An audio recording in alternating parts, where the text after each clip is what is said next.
that John writes comes after Palm Sunday, just in the narrative.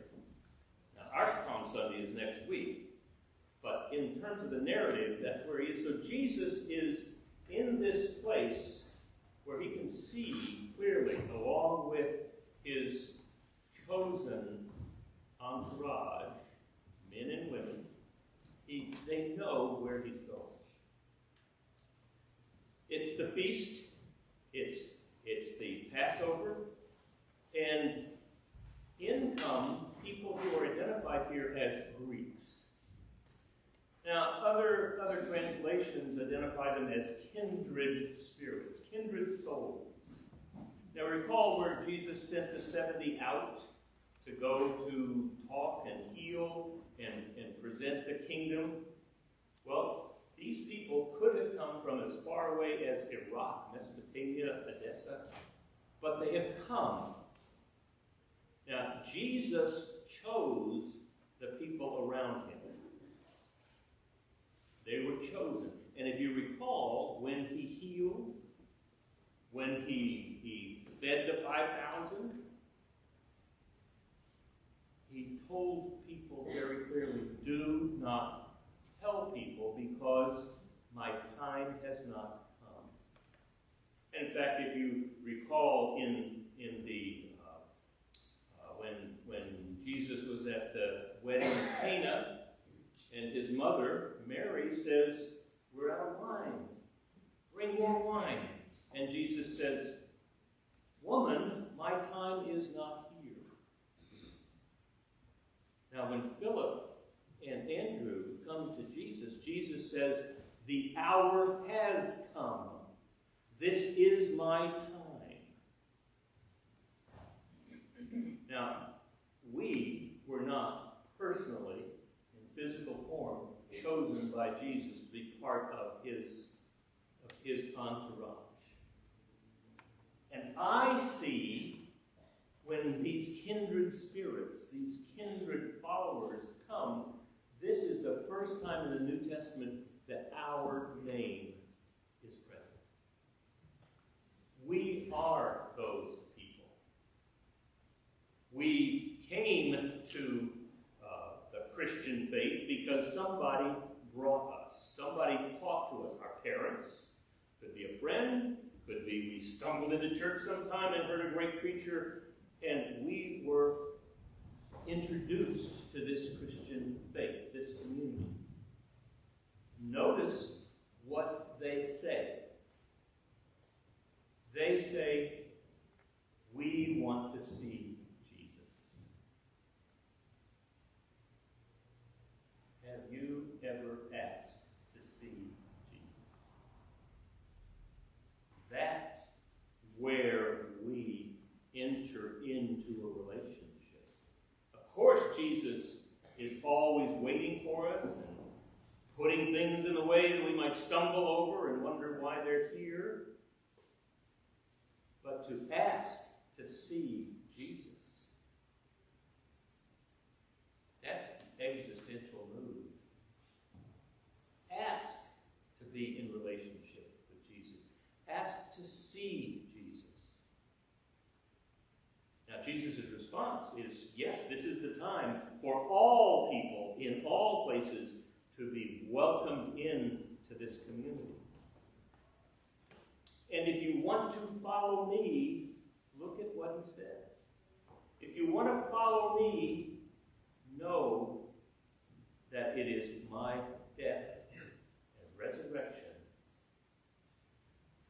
that you follow. And he says it's in the death, he uses a very pastoral metaphor, it's in the death of that seed, that seed of wheat, that comes only when it dies, that comes all the many, many plants that will feed many people. And Jesus says it's in my death that this community will be spread to the world.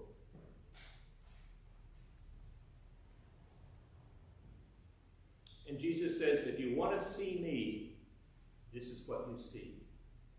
And he says, those who lose their life will find it interesting. There's two places in this gospel where the translation in English is life. But in this particular case, the first one, Jesus uses the word, the Greek is psyche. Those who lose their psyche. And if you're familiar with psychology, it's the same root. This has to do with the ego. If you are trying to hold on to your ego, if you're trying to be a success in this world, if that is your goal, if you're looking for power in this world, if you're looking for notoriety, celebrity, if that's your goal, you'll lose that. On the other hand, if you're willing to let go of that and follow me, you will find life. And that life, that in that case, is the word that's translated life is Zoe, a life that goes on forever. This life underneath the psyche. So what Jesus is saying is, yes, come and see me and follow me if you are willing. Because it means in that commitment that you have given up on this world. Now, I don't know how you see the world, but right now there's a lot of struggle going on specifically for power, wealth, and notoriety. Become an influencer. Have thousands of people following you on YouTube. Vote for me and we will control the world for you.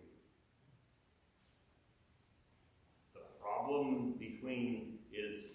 problem is this huge separation between the very, very, very wealthy and the not so wealthy. That is success in this world's terms. And Jesus says, if you want to see me, if you want to follow me, be prepared to let go of that. And he goes on to say, God speaks. When Jesus says, now I have to die. And he says, glorify me. And the voice says, I have glorified you and I will glorify you.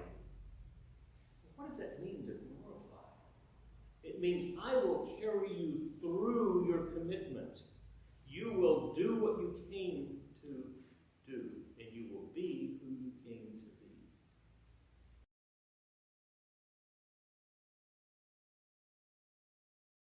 We see Jesus, but we begin to follow along with Jesus on his road. And where do we do that? We don't do that alone. We do that in communities like this parish. And what is it that we do that glorifies God's name? You can open up the bulletin. We give, how simple is it to give egg cartons? But we give egg cartons to the place that hands out lots of eggs, but they come in big bulk. And so why do we take the time to do that? It's not going to give us any more wealth or power or notoriety, but because there is a need in our community for that.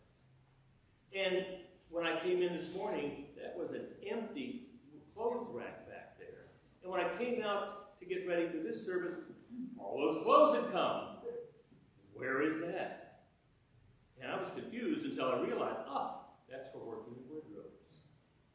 And working wardrobes is put together for the same reason, not for power, or wealth, or for notoriety, but simply to help people who are in transition to find a job. That's following Jesus in this community.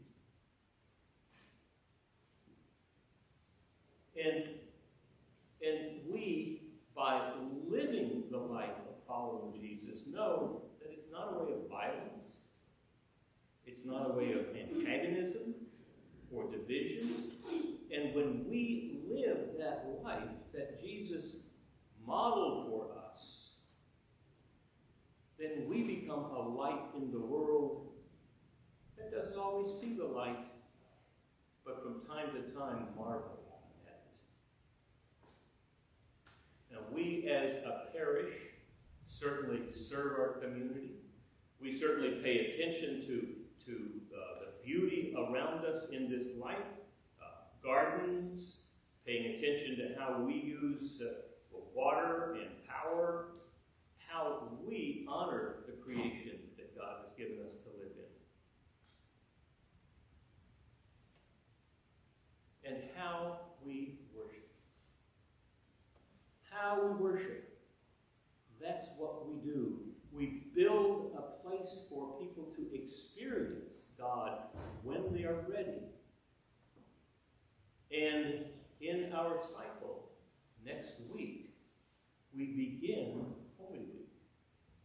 And this is the time that we celebrate the most powerful, most significant aspect of our faith. Now, it's a simple set of observances. Palm Sunday, Maundy Thursday, Good Friday, Holy Saturday, and Easter. And we can observe it. We can see movies. We can see television. We can hear it. Or we can participate in it. Not just observe it, but to be part of it. And open our hearts to the experience. First, Palm Sunday, with that community around Jesus. Jesus knowing that he was not going to be the king in the way that they thought he would be. But going through that, waving palms, feeling joy at Jesus being recognized. And then knowing that that path is short to Maundy Thursday. When we gather to remember Jesus saying goodbye to his entourage, men and women. They're gathered with him when he shared with them his body, his blood, to be remembered and to be shared with others. And he washed their feet. So you have the opportunity to be in the room on Thursday evening. And you can watch, you can observe people's feet being washed. Or you can participate in your feet being washed. And you can open your heart to the experience that group had. Knowing Jesus, knowing that something was horrible was going to happen. But being with him. And then Good Friday. Historically, Good Friday has had a 3-hour set of sermons, and Father Lester is going to do that this Friday. And taking that time to experience what it must have been for them and what it is for us when we lose someone we love. Following in that pathway, this is part of our transformation to become like Jesus, because we are walking with Jesus and following him. That means letting go of a lot of other leaders and mentors and scorecards and things that the world will tell us will make us great and happy and fulfilled.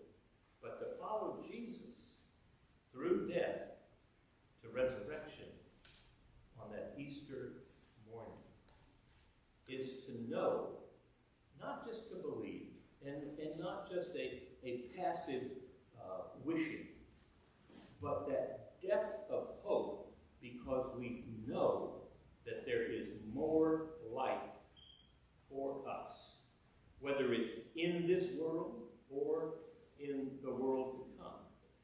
But it's knowing that we are called by Jesus, that we follow Jesus, we become Jesus in our own way to the world around us. That's what Holy Week has for us. It's not just a symbol. It's a path to follow. And in following that path, it is a spiral each year. It can become deeper in our lives. But that's what's offered. And so what I invite you to do is to prepare. Pull out your calendars. Ask, where will I be on Palm Sunday?